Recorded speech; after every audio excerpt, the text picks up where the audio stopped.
네, 안녕하세요. 닥터효 내과 원장 김효중입니다. 제 이름이 김효중이다 보니까 닥터 김은 너무 많고 대한민국에, 그래서 닥터효 제 가운데 이름을 해서 닥터효 내과로 짓게 되었는데요. 환자분들은 효내과라고 어르신들이 많이 부르시고 계십니다. 고혈압, 당뇨, 고지혈 환자들이 가장 많으시고 그 외에도 여러 가지 질환들로 또 오시게 됩니다. 검진센터도 있던데요? 네, 저희는 이제 국가 검진과 개인 검진 두 가지 다 운영을 하고 있고요. 그다음에 저는 소화기 내시경 전문이기 때문에 가장 또 중요한 것 중에 하나인 내시경 검사를 제가 직접 모두 다 환자들을 해드리고 있습니다.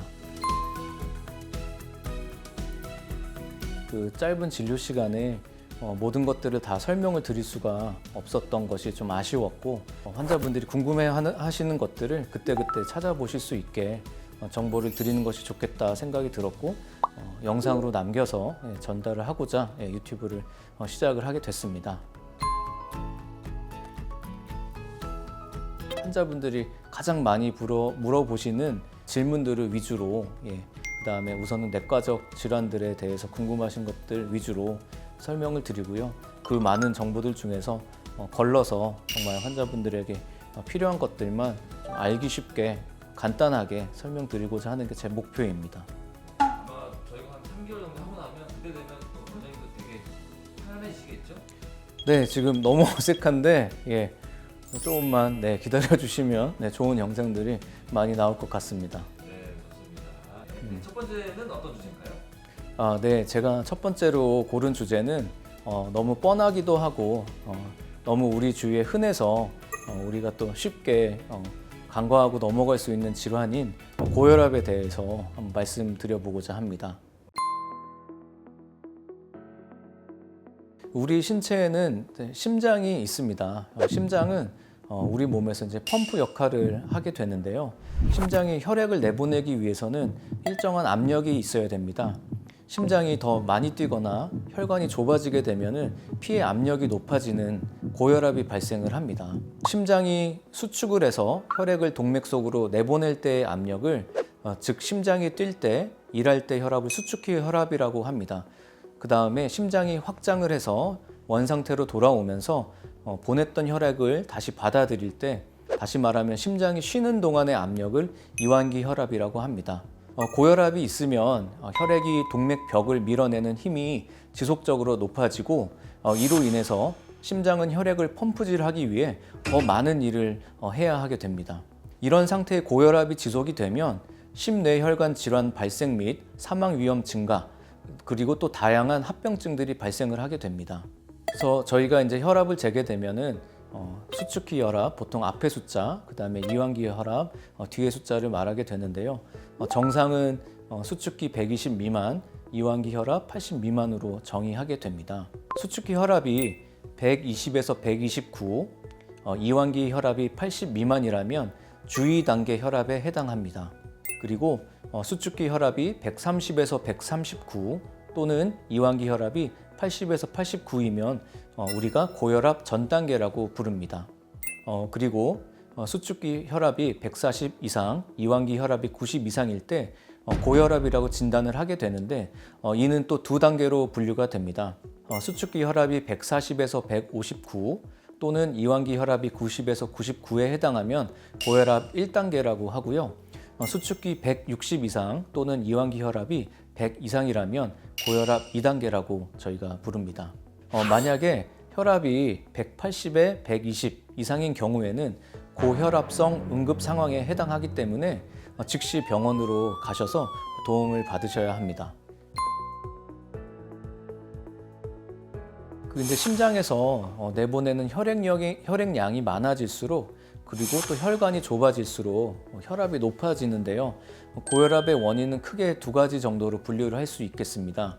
먼저 성인 고혈압 대부분은 명확한 원인이 알려져 있지 않은 유형을 보입니다. 그것을 저희는 본태성 혹은 1차성 고혈압이라고 합니다. 오랜 시간에 걸쳐서 서서히 발생을 하고 생활 습관과 유전적 요소가 주된 원인으로 알려져 있습니다. 동맥에 플라그가 쌓이는 죽상경화증이 있는 경우에도 고혈압 위험이 높아지게 됩니다. 그 다음 원인으로는 2차성 고혈압입니다.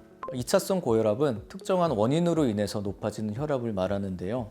대표적인 원인들로는 부신의 문제, 선천적 혈관의 이상, 가끔은 환자분들이 드시는 기침 감기약이나 일부 진통 소염제를 드시고 피임약을 먹고 혈압이 올라가는 경우, 그 다음에 코카인이나 암페타민 같은 불법 약물을 복용하셨을 때, 아니면 신장 질환이 있으신 경우, 그다음에 폐쇄성 수면 무호흡증, 갑상선 질환 등 특정한 기저 질환이 있거나 원인에 의한 경우에 혈압이 올라가는 경우를 2차성 고혈압이라고 합니다. 일반적으로 2차성 고혈압은 갑작스러운 혈압 상승을 보이게 되고 1차성 고혈압보다는 혈압이 더 높게 측정이 되니까요. 그것을 아시면 좋겠습니다. 네, 맞습니다. 고혈압을 그래서 침묵의 살인자라고 표현하는 것을 들어보셨을 겁니다. 대다수의 환자에서는 특별한 증상이 없고 심지어 위험한 수준으로 높은 혈압으로 진료실에 내원을 하셔도 증상을 못 느끼시는 경우들이 많습니다. 고혈압이 있는 상태로 수년이 흘러도 증상이 없다가 시간이 지남에 따라 여러 장기에 합병증을 유발을 하고요. 뇌졸중, 협심증, 심근경색, 심부전, 동맥경화, 만성심부전, 시력저하, 말초혈관 질환 등의 합병증이 발생을 하고 그런 것들을 증상을 느끼시고 오시게 되는 경우들이 있습니다. 일부 환자에서는 두통이나 어지러움, 숨찬 증상, 눈이 침침하거나 이명, 코피를 흘리시거나 가슴에 두근거림 등의 증상을 경험할 수 있지만 그 증상들은 고혈압에서만 있는 증상들이 아니고 비특이적이기 때문에 대부분 아주 심각한 혈압 상승이 아닌 경우에는 잘 발생하는 증상들이 아니어서 고혈압 자체는 대부분 무증상이라는 점을 꼭 기억하셔야 되겠습니다. 혹시 이 증상 하나 정도는 딱 하면 이거 무조건 고혈압이다. 한 번은 병원 와서 좀 혈압 재보시거나 하는 게 좋다. 좀 원장님께 생각하시는 거 있으세요? 없습니다. 그래서 고혈압은 말씀드렸듯이 자각 증상이 대부분 없기 때문에 조기 발견이 중요하겠습니다. 조기 발견을 위해서는 선별 검사가 무척 중요한데요. 받지 못하는 상황에 계시거나 진료실에 방문을 못 하시더라도 우리 가까운 곳에 헬스장이라든지 목욕탕 아니면 노인정, 주민센터 이런 곳에서 일상에서 보이는 혈압계가 있다면 종종 체크해 보는 습관을 가지시면 좋겠습니다. 우선은 병원에 내원하셔서 한번 혈압이 높다고 저희가 바로 고혈압으로 진단을 하지는 않습니다. 먼저 의사는 환자의 병력과 증상을 확인을 하고요. 진료실에서 혈압 측정을 다시 하게 됩니다. 그리고 혈압을 잴 때는 양팔 혈압을 측정을 하게 되어 있습니다. 양팔의 수축기 혈압의 차이가 10 이상 차이가 나면은 높은 쪽을 기준으로 저희가 진단을 하게 됩니다. 그렇게 해서 아까 혈압 분류를 말씀드린 대로 140에 90 이상이면 고혈압으로 진단을 하고 정확도를 높이기 위해서 다른 날에 한 번 더 오셔서 그렇게 2회 이상 측정한 평균값을 기준으로 저희가 하게 됩니다. 저 같은 경우는 종종 일주일 동안 가정 혈압을 많이 체크해 오시라는 요청을 드립니다. 왜 이렇게 혈압을 많이 측정을 하느냐 여쭤보시는 환자분들이 계십니다. 혈압은 측정 환경, 그리고 우리의 감정, 그 다음에 스트레스, 일종 시간 변화에 따라서도 변동이 있습니다. 불필요한 치료라든지 잘못된 용량으로 치료가 될 수 있어서 제가 부득이하게 혈압을 적어 오시라고 부탁을 드리는 점이니까요. 꼭 숙지를 부탁드리겠습니다. 집에서 가정 혈압을 측정하는 방법에 대해서 우선 간단하게 설명을 좀 드리겠습니다. 측정 전 30분 이내에는 흡연이나 카페인 섭취, 커피 같은 녹차도 마찬가지입니다. 운동, 목욕을 피하시고 5분 이상 안정을 취하셔야 합니다. 그 다음에 이게 또 중요한데요. 양발을 바닥에 평평하게 두셔야 되고 편안하게 둘 수 있는 높이의 의자에 앉으셔야 되겠습니다. 맨팔이나 얇은 옷을 입은 상태에서 커프를 감아서 혈압을 측정하셔야 되고 그 커프의 높이는 내 심장 높이에 오도록 위치를 시키셔야 합니다. 그리고 1분 간격으로 최소 2번 측정을 하시고 그 평균값을 혈압 수첩에 적어 오시는 것을 추천드립니다. 그리고 아침 혈압은 기상 후에 1시간 이내로 식사나 고혈압 약 복용을 하시기 전에 측정을 합니다. 그리고 저녁 혈압은 취침하는 시간 1시간 전으로 측정을 하게 됩니다. 그래서 그런 질문이 많으십니다. 나 혈압 조금 높고 건강하고 젊은데 치료를 꼭 해야 되겠느냐 여쭤보시는 분들이 많은데요. 위험 인자가 전혀 없으시고 1기 고혈압 같은 환자는 사실은 저위험군입니다. 하지만 그분들도 치료를 하지 않으면은 혈압은 점점 올라갈 수가 있고 시간이 지나면 혈압이 올라가면서 심내혈관 질환의 위험도가 증가를 하게 되는데 내가 언제 혈압이 높아졌는지 아실 수가 없고 그러다가 치료 시기를 놓치게 되면은 안 됩니다. 그래서 그런 분들은 약을 안 드시게 되는 경우에 적극적인 생활요법을 몇 달 정도 먼저 시행을 하고 그리고 또 의사가 확인을 한 다음에 필요하면은 이제 약물 치료를 하게 되고 그렇지 않으면 또 계속 주기적인 관찰을 하게 되는데요. 그렇게 이제 진료를 잘 받으실 수 있는 분은 상관이 없는데 진료를 받기 어려운 여건이라면은 우선 약물 치료를 바로 시작하는 것도 저희가 고려해 볼 수 있겠습니다. 그래서 1기 고혈압에서는 동반 위험 인자가 한두 개 이상이면은 약물 치료를 시작하게 되고요.